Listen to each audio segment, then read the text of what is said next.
It's a sliding doors moment. It's a severance of time in the space-time continuum where you go in and they put the Doppler bands on you and, oh, you've done this before and you're strapped in and they're going to monitor you. There's this moment where everyone pauses and it's like, ooh, oh, there's a heartbeat. And then they watch it for a minute and they're like, oh no, that's your heartbeat. And then we're going to need the doctor to come talk to you.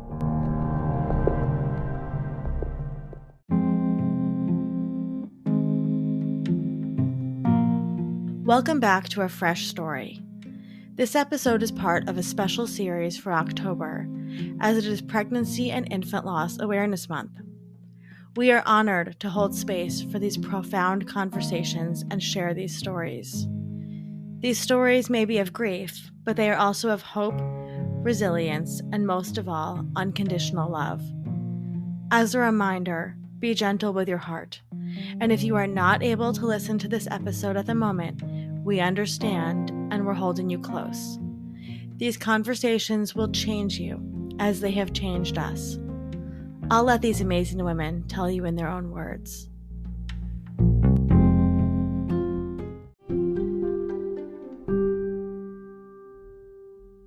Laura Malcolm is an innovator, an inventor, a founder, and a mother.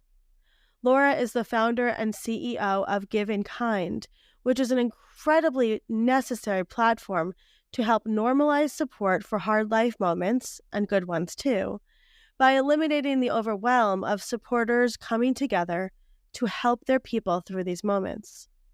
As you can imagine, over here at Fresh Starts, we're huge fans of Give InKind, so when the chance came to talk to Laura for Pregnancy and Infant Loss Awareness Month, I jumped at it.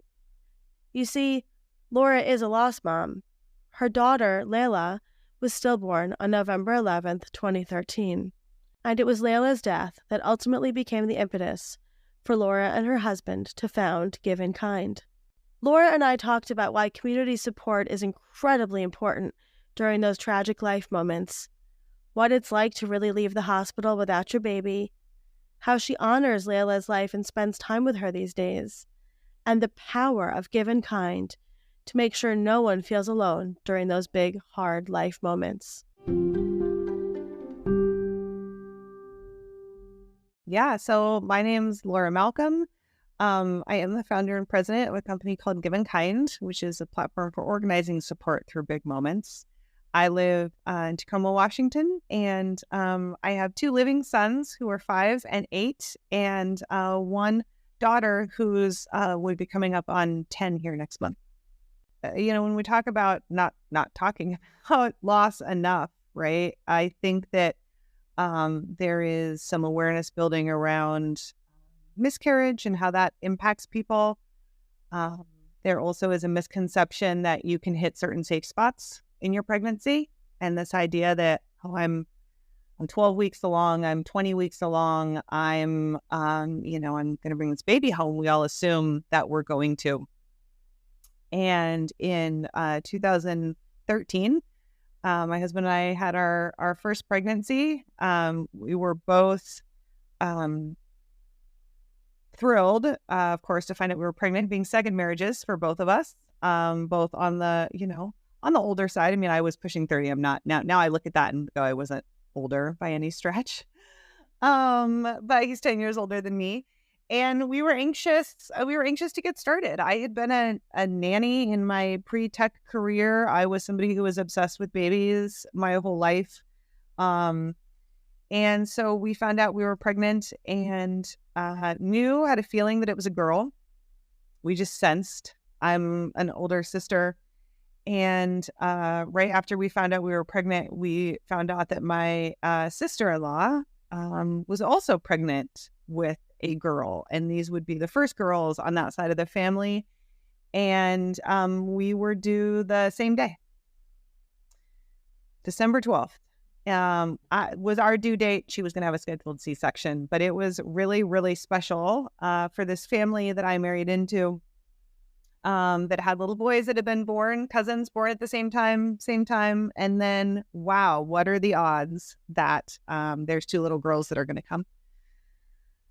And November rolls around. I'm 35 weeks pregnant, and she has dropped into place. And my husband gets a call that his grandfather has been killed in a car accident. And so we debate, what does that look like? I'm 35 weeks pregnant. Does he fly from California to Texas to go be at the funeral? And we decided, sure, 35 weeks, we're plenty safe, right? This baby isn't going to come tomorrow. And so he attended his grandfather's funeral, and I was home and woke up. I was going to go watch football that day, and at a bar, sort of enjoying those last days of child-free life. And it was weird. I remember waking up in the night and poking her and being like, everything okay? Just a weird sense that something was different. And I got up in the morning, and, she hadn't moved. And there's a lot of misconceptions that happen, like, oh, babies run out of space. They don't move as much. They rest up for delivery, right? These are not true.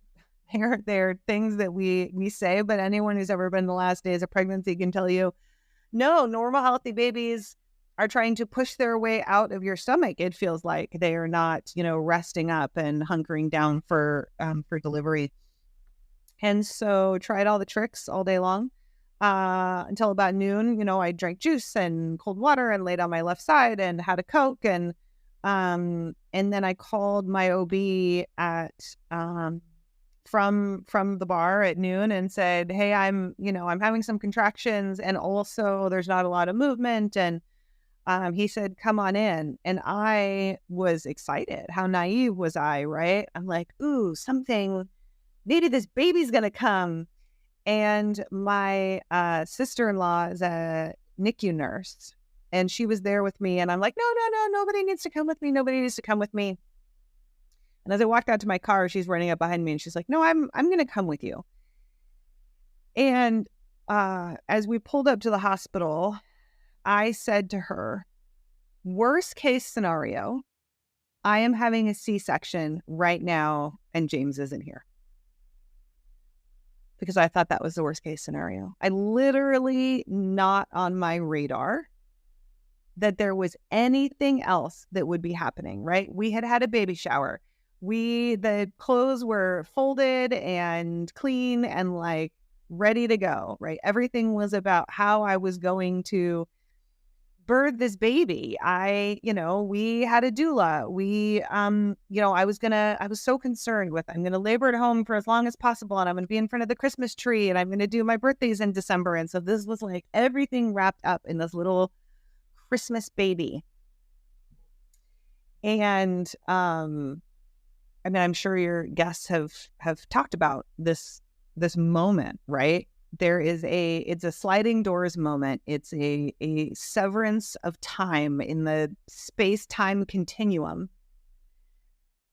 where you go in and they put the Doppler bands on you, and, you've done this before, and you're strapped in and they're going to monitor you. And there's this moment where everyone pauses and it's like, ooh, oh, no, let's just move the band.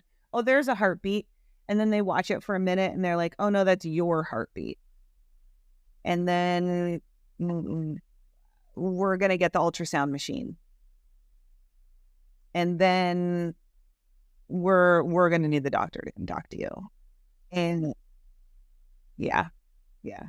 Well, they weren't married yet. So at this point, this is my brother's girlfriend. So my poor brother's girlfriend is sitting there for the worst moment of my life. And I had my father passed away when I was in my 20s. So I had a moment. Where somebody, my ex-husband actually, had to come up to me and say, your dad died today. Like that was, I've had one of those moments, right? Where life just changed. And that this was one of those, right? And they said, I'm sorry, there's, your baby doesn't have a heartbeat. And you're like, well, what does it mean? What does that, can you save them? You get her out right now and save her? And talk about the wailing, right? You hear, I mean, nobody wants to be, I feel for the moms who are delivering their babies, and which is interesting to think, right? Like, obviously they're feeling for me, but to be in a room on that floor and hear that sound from someone, and all I could say was like, I want my baby. There's no world where a parent should then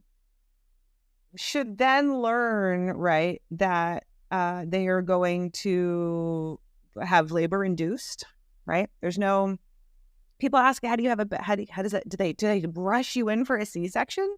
No, C-sections are to save lives. C-sections are to save the lives of mothers and babies. And if a baby is not alive and the mother is not at risk, then you induce labor. And, you know, my husband's not there. He's out of town. He's at a plane. I haven't even gotten to tell him yet. So I have to figure out how I am going to call this man who, if I thought I was excited about having this baby, right? My husband was adopted at birth and didn't get to know his birth family until later. And his mom had passed away shortly after he was born.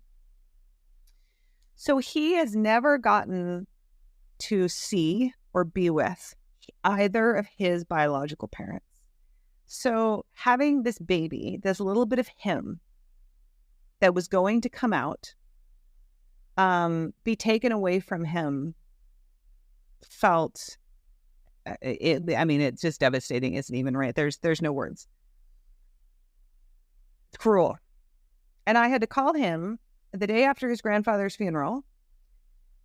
And so he's with his family. He's with his biological family that he has now gotten to know. He's with his mom. And I had to tell him, like, hey, you got to step outside of the restaurant that you're at. I have really bad things to tell you. And he can't comprehend it in the same way. They were basically the only words I spoke up until Layla was born. Her name's Layla. And then I didn't talk for a week afterwards.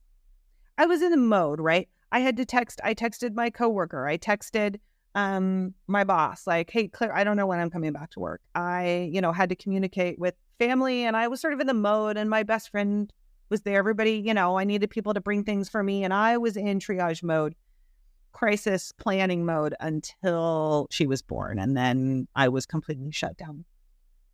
So the doctor said, we're gonna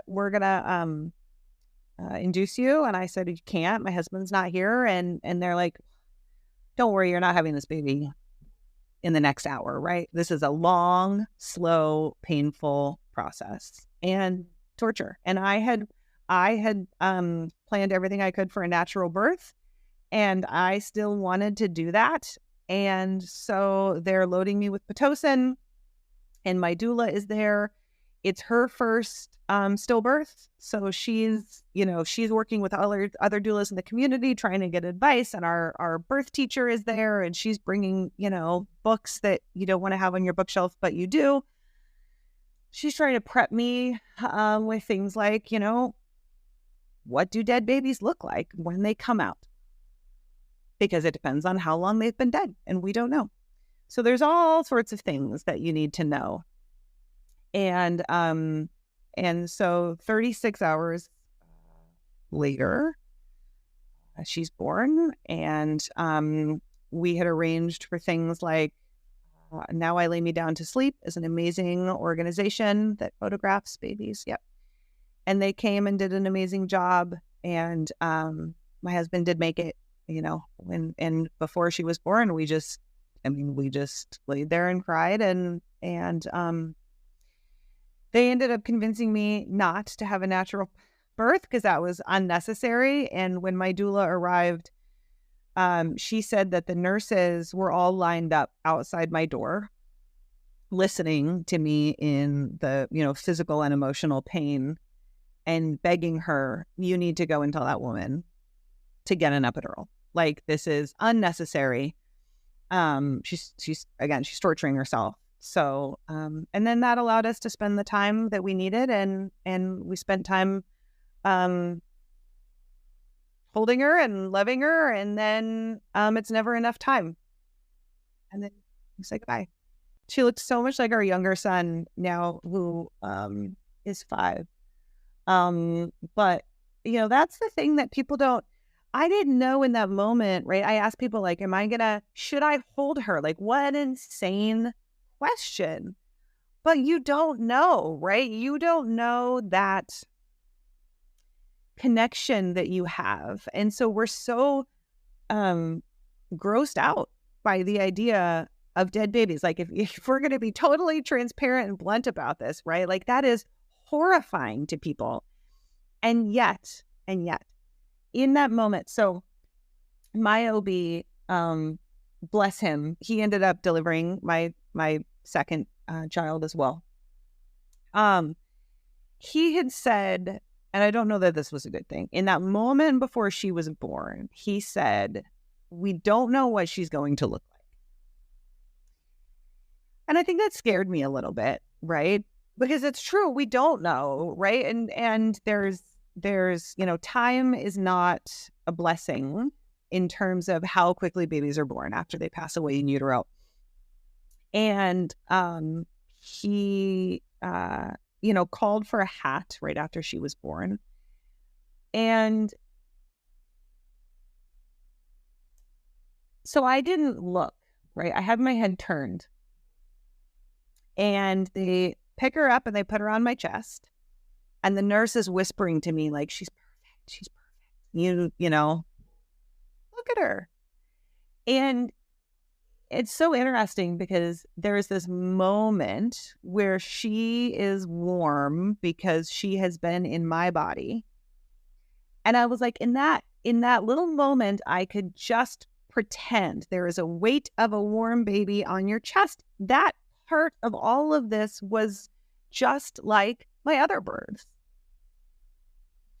Which then talk about traumatic rate is going and having babies after this experience, which is a whole nother how I ended up serving on the board of the Pregnancy After Loss support nonprofit for 3 years, because that experience is big also. But we, she was perfect.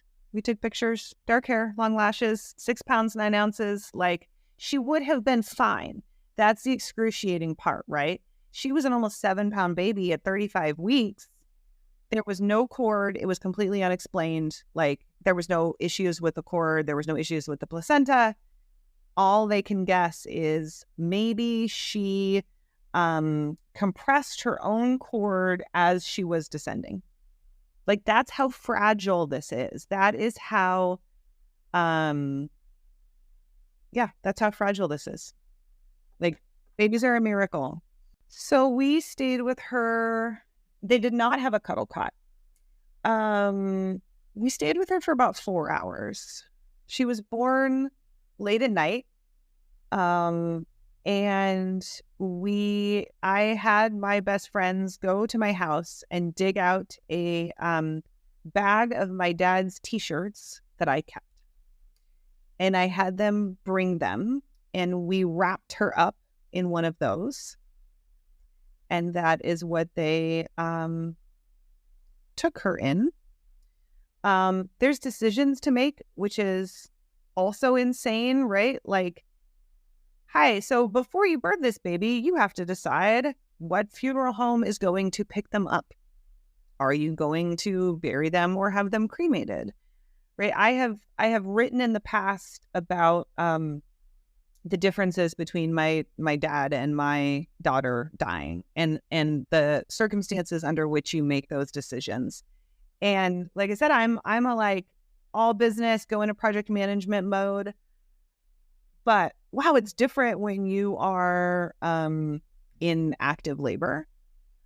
It's different when you're recovering, right? That's one of the things people don't think about with baby loss, is that you're not just like, take the worst. You are postpartum. You have given birth to a baby. You have a dinner plate wound in your body. You're lactating. and you are experiencing the worst grief, for which there are physical reminders all over your house. Like it's the worst of the worst. It's terrible. I did it in the middle of the night. There is, they talk a lot about empty arms and this aching feeling that moms have who've lost a baby. There are so many biological things at play that we don't realize, right? The way that a baby pushes their little feet on your tummy when you're feeding them, which helps massage your uterus. The way that when you breastfeed them, it causes contractions, right? All of these things are meant to help the postpartum process. They are all, again, biologically natural. And so leaving a hospital without a baby is unfathomable, right? I had my pillow. My husband wheeled me out, holding my pillow in the middle of the night, like so that no one could see me, it's, and then he has to go into the mode, it's like, how's Laura? He's so I feel for me and all of that. And I will, forever be grateful that he let me completely shut down, because that was it. I was a shell. I was done. So he drove us home and tucked me into bed, and that was it. It's so hard to know. I did not know that I was supposed to be tracking kicks. And I think there are different perspectives on that, and doctors who will say like it matters or it doesn't matter. It absolutely matters. It absolutely matters. And I wonder if I would have known something, right? If I were as hyper aware, if I had been looking at that pregnancy the way that I looked at my subsequent pregnancies, I bet that I would have been in the day before, because it would have felt different, right? I would have been like, ooh, she dropped. Something is different. I would have been laying down every night doing those kick counts instead of being like, oh, finally, she changed positions and I'm getting a little bit of a break. I would have woken up in the night, and instead of being like, hey, everything okay? I would have been like, okay, let's count some kicks because something feels different. Now, it's not going to save every baby, but there's an organization called Count the Kicks that is making a statistically significant difference they're in Ohio or Iowa, in the middle state somewhere, and they are tracking the number of stillbirths in their area, and they have made a statistically significant difference in the number of perinatal deaths. Yeah, it's awesome. It is, and I also want to point out, right? So I had this mix of the technology experience and the innate personality that sees this opportunity and wanted to fix something. And I did start it because of that experience. But I think that a lot of families who've lost a child can feel I don't want to call it a burden or an obligation, right? But they see other people doing things in the name of their children, right? I start a foundation. I do this charity thing every year. I started this company or this blog. And I think it's really important for families, for parents to hear that, like, that doesn't, you don't have to do something like that, right? This is not in any way a measure of my love for my daughter. And also, we raised venture capital for Give InKind for the first few years. And I used to start out the pitch by telling our story, which nothing like standing in a room full of middle-aged guys and telling them about pregnancy loss to make them uncomfortable. But eventually I stopped telling the origin story and started telling the impact story. And somebody commented on it once and they said, this isn't her story anymore. It's now the platform's story. And all of the people that it has helped. And so in some ways, I released her from that, I guess. And that felt, it's a lot to carry. It's a lot for the company to sort of be like, this was, because of her. I want this to be this broad support platform. Think about that with my kids a lot. My older son, I forget what he was making a wish, throwing a coin in a wishing well the other day. And he's like, he uses all his wishes to wish that his sister were alive. I'm like, that's a lot for a little dude. I want him to make wishes that are fun for him, not trying to wish his sister back to life, which then is complicated, right? Because if we had them, the children that we lost, we probably wouldn't have the kids we had today. So I don't believe everything happens for a reason. I think there's a whole lot of inexplicable, unreasonable things that happen. So it's that's so interesting because I think so. We're coming up on the 10th. We're coming up on her 10th birthday, and so it was November 10th that I found out she would not have a heartbeat. And it was November 11th that she was born. And for many people, 11/11 is a sign of the angels. And so I love that. And it was actually, I think, one of the nurses who pointed out, hey, her birthday will be 11/11. And but we're 10 years out. And so like I talk about that sort of, vortex of touching the time that is for Layla today it's a lot less. And so right after she was born, I went to an amazing retreat for lost moms run through a group called Return to Zero, which is a movie that was made about stillbirth, a true story, turned into a Lifetime movie. And I went on this retreat for lost moms and became very close with a group of the moms and saw them every year up until recently. And then, we sort of on our last reunion retreat said, gosh, we're all getting 10 years. Like, I think that the need for that connection or the need for the time dedicated to the children that we lost becomes less. And that sounds, I don't want that to be taken as like we miss them any less, we grieve any less. But, in our life, we celebrate her birthday and my kids talk about her and, her pictures hang on our walls.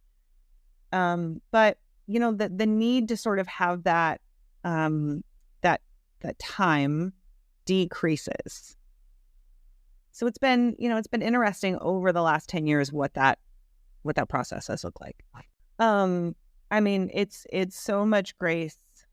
It's so much grace and patience in the beginning. As I've said, I hope that I can be hope that 10 years out. And I, met wonderful people in my early days who were 10 years out from their loss. And, I laugh again. I love my next children so much, and they will never replace their sister. And also, gosh, it's complicated, right? I went on to have 2 boys after knowing that I was going to have this little girl. That those feelings are complicated and are valid, like so valid, and people will try and invalidate them, right? I have other beliefs in my own value system that people will try to invalidate because I have lost a baby. And then I think, one of the things I try and do with Give InKind is like being able to be specific with your needs. Like, this is your time to say, do not talk to me. This is your time to say, text me every day, but don't expect a response. I think those, that letting people know how to help when you can and directing people. Because one of the things that I've learned with Give InKind is like people want to help. They truly do. They truly want to help. But they need some guidance around how to do that. And you are giving them a gift by letting them help you and telling them how they can help. Laura, thank you for using your experience with loss to make sure that others don't feel alone with Give InKind. And thank you for sharing Layla with us. We will remember her always. A Fresh Story is produced by Fresh Starts Registry. A heartfelt thank you to all of the women who shared their stories in this special series. And a special thank you to Alex Mooney, who has been our special consultant for these episodes. If you are experiencing pregnancy or infant loss, we hope that these episodes helped you feel a little bit less alone. We love you, and we are holding you close.